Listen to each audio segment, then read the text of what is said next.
Okay, so this is a friend of mine, Andy Sorensen. Strange. It's a little bit strange today. Don't you reckon? You look like a school kid. What? You're supposed to look like a successful businessman. Strange. Sorry, it's a little bit high. Wait for it. Is this guy Australian? Yeah, he's fantastic. But it's easy. It's just a little bit strange. Let's stop it there because tonight is a little bit strange. A lot strange. What do you mean a lot strange? Look, here. Do you like the suit? Well, if only they just saw. No, I just thought, it's time we took this up to the next level and got a little bit classier, a little bit more formal. So I've got the suit. I didn't want to go too formal though, so I thought I'd go semi-formal. They probably can't see your board shorts. Semi-formal. You're wacky and weird and so wonderful. So wacky, and you're the sensible one. Yep. Well, okay, we've got that worked out. Hey, everyone, it's Monday night, and that means it's time for Kim's Top 5! Woo!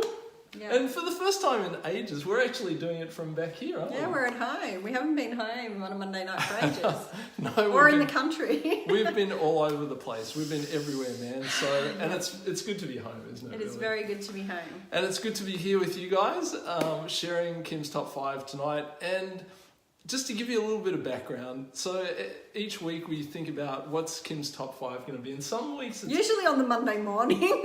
normally about 5:30 on a Monday night, we're thinking, what is Kim's top 5 going to be? But no, normally, sometimes it comes easily and sometimes we need to think about it a bit. But there's been a top 5 that I've been hassling Kim to do for a while. And that's this one. So it's Kim's top 5 weird and exotic oils. And you were a little bit resistant, weren't you? Well, I thought, what? Do people really want to know this? Yeah, they do. Okay. Well, I do. So that's We're doing this for Jeremy. Yeah, no. But here's the thing. Like, we went to a convention, and obviously it was a big tribute to Gary Young. And one of the things that hit me as they were talking about Gary Young is he was a real pioneer. And the thing about pioneers is they're not motivated by money. They're motivated by curiosity and treading the path that hasn't been trodden yet. And so a lot of the oils that we have in Young Living, we have for exactly that reason, because Gary Young was curious. He wanted to explore, and so he went to weird and wonderful places, came back with some weird and wonderful oils, and that's what we wanted to talk about tonight. Is that okay? Yeah. Anything you want to say to that? No. I mean, literally this man went out into the jungle and found amazing plants and distilled them, and some were complete successes, but you know what, he's the first to admit that some were failures and they just weren't worth the effort, or they didn't have any therapeutic properties, or they didn't have any aromatic smell, like aromatic smells, that's the same thing, but so yeah. And I suppose we'll never know the ones that didn't make it, we just know the ones that did, because they're fantastic. So let's get right into it. Kim's top 5. So start us off, Kim. What's your number 5? And speaking of stuff that didn't make it, there are a bunch of oils that didn't make it tonight, but we might mention them on the way through. Yeah, okay. Anyway, so number 5. Okay, so the first 2 that I'm going to do are actually both from Ecuador. So they're from the jungle. So yep. I just mentioned that Gary literally went out into the jungle and found plants, aromatic plants, because remember that essential oils have to come from aromatic plants. And so he went out there, found aromatic plants, cooked them up in the cookers, distilled them, and then used all, his GC, mass spectrometer. I'm hopeless at those long words. Not the English teacher or You're so scientific. To test what... The gas chromatograph mass spectrometer. Yeah. Is that what you said? Yeah, that machine. To work out what constituents were in these oils. Yeah. And so the first one that I'm going to talk about is actually called Dorado Azul. Do you want me to have a go? I need my friend Fiona to be on this call because she's a horticulturalist and she'll probably pull me up for my botanical Don't worry. species names because Don't worry about it. I might be an aromatherapist, but I'm not so good at the botanical names. But basically, I've got it written down just above the thing so that I could read it. But it's Hyptis Sfavelonis, yes. Anyway, basically it's a bush mint. So what happened with this particular oil, so I'll show you Dorado Azul, although it shows backwards. Yeah. It was a weed. When Gary went to Ecuador and he found this piece of land that he wanted to turn into a farm and grow ylang-ylang and other aromatic plants there that he could turn into oils, he went to the farm and it was covered in this weed. Now, once again, my friend Fiona will tell you that a weed is just a plant that's growing in the wrong place. Yeah. And so, this particular plant was taking over, and so Gary had to cut it all back, and he was interested because he knew that it had this nice smell, what the properties of the plant actually were. So he started to distill it, and it's really interesting because even though it's called Dorado Azul, which doesn't azul mean... So Dorado Azul means gold blue. Gold blue, there you go. And do you know why it's called that? I do, but you tell them. Yeah, because when it's ready to harvest, the tips of the leaves go blue. So that's how you can tell it's ready to harvest and distill. And do you know what colour the oil is when they actually distill it? Blue? Red. Oh, okay. Totally fell for that. Congratulations. You got one. So one of the key constituents in Is it Dorado... really? Yeah, it's red. Okay. Wow. So you tell me what you think that smells like. What's the key thing that you can smell in that oil? Is it eucalypty stuff? Yeah, because you know what? One of the key ingredients in this oil is 1,8-cineol, or what we call eucalyptol. Oh. And so it is a great substitute for eucalyptus, particularly in winter. If you want to put it in the diffuser, you want to add it to a chest rub, any of those kind of winter things, it's great for doing that. It's also high in another constituent called alpha fencol. And so therefore, if you know any menopausal women who use sclerescence, they can also add this to their sclerescence, and it's amazing support to menopausal women. High in beta-caryophyllene, which is another key ingredient. And I know that you know that Dorado Azul is in Cool Azul. Cool Azul, and so it's also in deep relief. So it's great for after the gym on any of your tight muscles, anything like that. So you can... Which I probably need today. You did go to the gym I did go to the gym today. I did, yeah. Cool Azul. It's exclusive to Young Living. Only Young Living sells Dorado Azul. And the other important, I guess, blend that Dorado Azul is in is Common Sense. A great oil for Jeremy. What? What do you mean? Oh, well, thank you. You can't buy you can buy Common Sense. You can't buy Common Sense, no. Okay, so that was our first oil. That was number 5 from the Ecuador jungle, Dorado Azul. Okay. So number 4, also from Ecuadorian jungles. Yes. Now, can I just interrupt and say one thing? One of the things I've noticed too about Gary is that he doesn't just walk in and just pick up plants, but he also spends time getting to know the local people, and he's looking for, like we're talking about local wisdom and local knowledge, aren't we? Yeah. So that's also part of how he picks up these things. Yeah. Okay, sorry. Keep going. Okay, so the next oil I'm going to talk about is Ocotea.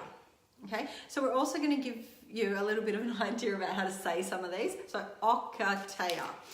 Ocotea is in the same family as cinnamon and cassia. It's not as high in cinnamaldehyde. I know, that's like the key ingredient in cinnamon, which makes it burny on your skin and stuff. I still recommend diluting it, 1 drop to 4 drops of carrier oil. Yep. Because it can be a little bit hot, but nowhere near as hot as cinnamon or cassia. If applying it topically, it's great to diffuse as well. It's actually on our culinary list of oils. So if you want to flavour something and give it a little bit of a cinnamon taste, actually, if you look back on the historic references, that's what it was used for. Used for sweets and flavouring cakes and all that kind of stuff over 500 years ago. It's actually kind of subtle, isn't it? Like it's warm and spicy, but it's subtle. It doesn't have the bite of cinnamon, but it's still got that kind of spicy smell. Yeah. I like ocotea. Yeah. It's actually sourced from the leaves of the ocotea plant, Ocotea quixox, I think you pronounce it. There are other species of ocotea, but they don't have the same therapeutic properties. So some other essential oil companies, There's like 50 of them, so sell they're not all species. good. No, they're not all good, and they certainly can't all be used for culinary purposes. And there's a bit of a sexist thing happening, isn't I there? was going to ask if you knew whether this oil comes yep. from the male or the female foliage of the plant. It only comes from the female foliage. So sorry, fellas, but we lucked out there. We just weren't up to scratch. Yeah. So the male plants don't produce the same therapeutic grade essential oil that the female plants do. They don't have the same constituents or anything like that. So good on you, females. Yes. So this is a female oil. Yeah. So that's ocotea. Can I just say one other thing? Mm-hmm. Like the locals have been brewing ocotea leaves as tea for literally hundreds of years, and it's sort of quite a relaxing, enlightening sort of experience too. So that's part of the ocotea thing. It's nice to diffuse. And it's really high in alpha humulin. So you need to probably Google some of these constituents because we don't have time to cover all of them. But it's also high in copaiba, but it's higher in ocotea. So it's the highest oil that contains alpha humulin. Yeah, okay. So that was number 4? Yep. This is really, I'm fascinated by this stuff. Other people are probably bored. Oh, well, if you're bored, go to sleep. Diffuse some ocotea, it'll calm you down. It'll calm you down. Okay. Number 3. So number 3, so we've covered Ecuador, right? We've been to Ecuador. Moved off the South American Thanks continent. for coming, but adios. We've moved over to Asia. So the next one I'm going to do is Hinoki. Okay? Which is just a cool name. Hinoki, yes. Hinoki. And Hinoki is actually the white cedar tree from Japan. Yes. It's in the cypress family. Yes. Its wood was used for building temples and things like that. And the name literally translates to mean wooden bath. Is that right? Yeah. Why is that? Because it doesn't rot. That's one of the things about Hinoki wood. Very highly resistant to rotting. They used to make the baths out of it. And the emperor's casket was also made out of it too. There you go. Yeah. It has a really mild lemon scent, sort of, like it's got that woody cypress scent, but it smells... Definitely woody. Yeah, it's got this lemon sort of scent. It's mostly used in incense sticks in Japan. It's used for relaxation, to put in baths, particularly good for calming agitated children, which, we need to drown some of the two of mine sometimes. Put it in the bath then. No. So good for agitated children. You know what? It's great for men, for adding to their shampoos and conditioners to encourage great looking hair. Would you say that if you're, to use a tree analogy, if your foliage was getting a little thin, that this might give you more luxuriant foliage? It's definitely great for hair. So close. We don't want to be non-compliant. It's also great for if you're looking at manifesting something. So whether you're looking at manifesting something in your life or manifesting something in your business, great for setting intention. So it's particularly good oil for using for that. Do you know what else they use it for? In the temples, in Shinto temples, they actually use not their oil but the wood itself. They use for friction, lighting fires. There you go. It also is good for releasing negativity and great for putting on your heart chakra. So if you're wanting to release some negativity from your life, putting it on your heart chakra. And also if you're using for manifestation, you can use it on your heart chakra as well. Light a fire. Yeah. Light a fire. Okay, so that was number 3. Let's go number 2. So we've talked about the Japanese cypress tree, which was Hinoki. Now we're going to talk about the Taiwanese cypress tree. And this is Hong Kwai. Hong Kwai. And do you know what that means? I actually wrote it down. Yep, what did you write down? Actually, I couldn't find out what it meant. It's the respected trees for building temples Yeah, it's another sacred tree. Yeah. That's what we're talking about. So it basically translates to the respected trees that are used for building temples in society. So, yeah. yeah. Gary could have called this oil red Hinoki. So we just talked about Hinoki from being from Japan, and this is red Hinoki from Taiwan. But instead, he used the traditional name, which was Hong Kwai. Yeah. It's very, very high in sesquiterpenes. It is the highest sesquiterpene. It is. 95% of the constituents in this oil are sesquiterpenes. So what does that mean exactly? So sesquiterpenes are really, really good for brain stuff, like I better get a sniff of that stuff. now. For spiritual stuff. That smells so good.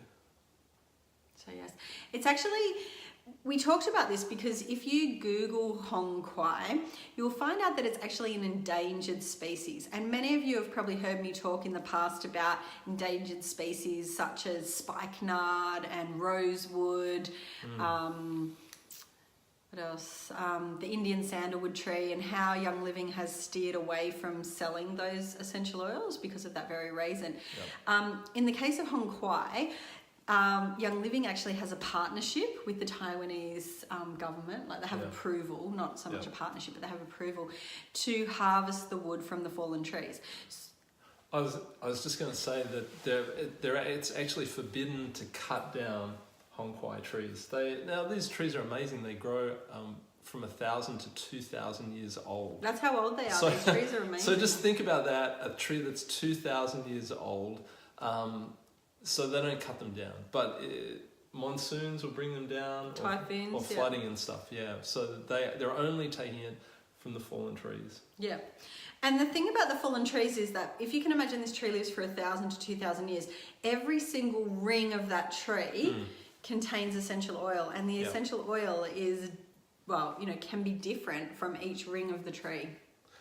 So in here, literally, there could be essential oils that are 2,000 years old. Yeah, it's amazing. Yeah, it is. Just a couple of quick things. And you only need like 1 or 2 drops. Yeah. I mean, the price tag is a little bit on the more expensive side for this oil, but believe me, you just need 1 or 2 drops. The oil is so super powerful.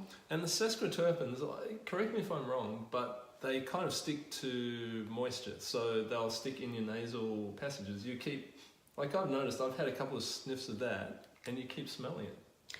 Well, sesquiterpenes are definitely the heavier molecules. They're much more heavier.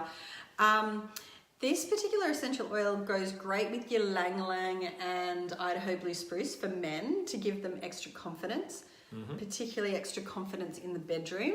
Excellent. Might go well with Shudra. I'll just put that in my pocket for later. Thank you. Particularly good for meditation and relaxation as well. Yeah. So. And it's in yoga. It's in Build Your Dream. Is it? There you go. I didn't know that. Yeah. So these are very cool oils. Very cool. Okay, so that's 4. So this is the interesting one. We're number 1, and I'm interested. Why did you pick this one for number 1? I put this at number 1 because it's probably the one that I get asked how do you pronounce it the most. Sugar. Sorry. I'm going to break it down for you, okay? So this is the oil, and you say it as Shi Yang Mao. Like Xiang Mao. Meow. Xiang Miao. Shi Yang Mao. Xiang Mao. Xiang Mao. Okay. All right. Wow. It also comes from Taiwan, so it's another Taiwanese oil. It actually is the Taiwanese lemongrass, but it grows a lot bigger. It can grow to 6 foot, this lemongrass. Oh, wow. Okay. So it's quite a tall lemongrass, and it grows really, really fast. So what happened was, I don't know if you know, but Taiwan used to be a Japanese territory. It was like occupied by Japan until the end of the Second World War. And so for, I think it was close to like 100 years, Japan occupied Taiwan. And in that time, the Japanese taught the Taiwanese how to grow and distill the Xiangmao oil to use to scent or perfume soap, shampoos and other products, even cleaning products, to give it that nice lemongrass smell. Because remember I said that the Taiwanese lemongrass. So that the Japanese taught them how to do that. Then following the the end of the Second World War, the Japanese no longer occupied Taiwan, and the Taiwanese farmers all sort of like changed and decided to grow pineapples and other fruit, like they grew orchards and vegetables. And of course they introduced spraying pesticides and all of that kind of thing. So when Dr. Cole Woolley and Dr. Lee, who work for Young Living, went looking for Sheng Mao farms that they could source the oil from, a lot of them were sprayed with, well, not so much the farms themselves were sprayed with pesticides, but the farms next door were sprayed with pesticides. So Young Living ended up finding a farm way up in like pristine location that wasn't next to another farm that was spraying some nasty pesticides. Wow. So it really comes down to making sure that you know where your oils are sourced from, and you don't want to be sourcing essential oils that are have the spray of pesticides and things like that coming from the neighbouring farms. So anyway, it was interesting. I went online today and I was looking at some of these. I'm not sure if it was. How do you say it? Xiang Mao. Xiang Mao, but it might have been Hinoki, I think, or Hong Kwai. But you could buy it for $14.95. That's not right, is it? Are we getting dodgy oil there? Yeah, absolutely. Yeah, you got to pick the good stuff. Yeah. Otherwise, it just doesn't work apart from anything else. And literally what this translates to is aromatic grass for the enlightened, for rapid enlightenment. So you can get rapid enlightenment from aromatic grass. Wow. Well, or if you live in Bellingen, it's a different kind of grass that you get rapid enlightenment from. But anyway, I'm not sure how enlightened they really are. But anyway, that's another story. I should have maybe said Nimbin instead of Bello. But I used to work in Bello. I love Bello. So yes, good. Freshening, moisturising skin. It is like lemongrass, so it can be a little bit hot. So you need to make sure that you are diluting it. But it's great in the diffuser. It smells really amazing. It smells like fresh lemongrass. I don't think I've actually smelled it. Okay, so that's our 5. Oh yeah, I actually prefer that to lemongrass. Yeah, it's kind of. But it does have that very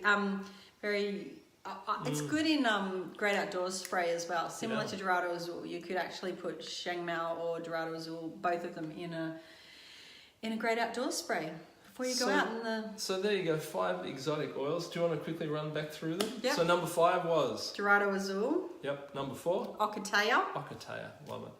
Number 3? Hinoki. Hinoki. Number 2? Hong Kwai. Hong Kwai.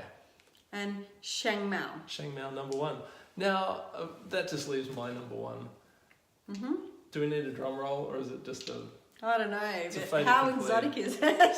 Well, interesting you should say that, because out of those 5 oils that we've just had, which ones do you think are in Shutran? I give in, Jeremy. Which ones are in Shutran? You're the aromatherapist. You're the expert here. Don't you even know? Oh, ladies and gentlemen. So, out of those 5 oils, you'll find Hinoki, and you'll also find Ocotea. There you go. In Shutran. But you'll also find Idaho Blue Spruce and Northern Lights Black Spruce in there.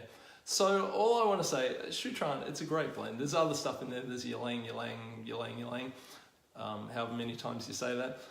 But ladies, can I just say that there's spruce and there's Hinoki. There's a lot of wood. There's a lot of wood. So when you think of wood, think of Shutran. That's all I'm saying tonight. Thank you for joining us.